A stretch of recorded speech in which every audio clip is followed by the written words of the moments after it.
Comme à chaque année, à la même période, les élèves de classe de terminale des différents établissements scolaires du pays planchent depuis lundi sur les épreuves du baccalauréat.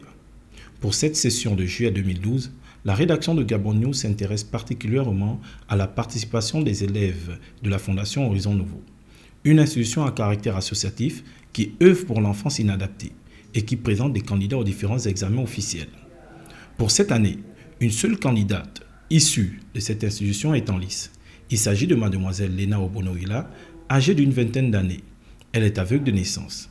Elle compose au lycée Paul Emmanuel Yégué, où nous l'avons surprise au terme de l'épreuve du jour. Je trouve les épreuves abordables parce que déjà au départ, hier, j'ai entamé les épreuves d'EPS à l'écrit.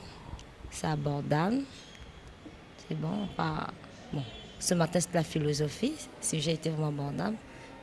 Et j'ai opté sur celui que je pouvais vraiment traiter. À cause de son handicap, mademoiselle Obonoïla compose à l'aide d'une machine braille. C'est la machine qu'on appelle la Perkins Braille. Et c'est même écrit juste en bas, Perkins Braille.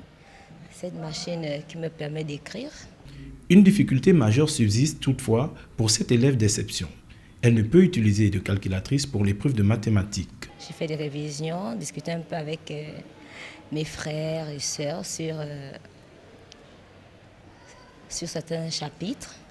Bon, exemple comme la philosophie, l'histoire, géo, bon, un peu du français.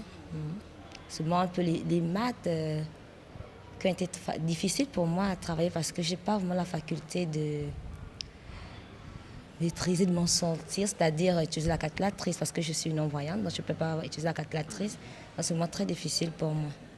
Pour la session 2012, 21 919 candidats concourent sur l'ensemble du territoire national pour l'obtention du sésame qui ouvre les portes de l'enseignement supérieur. Le plus jeune d'entre eux est âgé de 14 ans et le plus âgé à la cinquantaine révolue.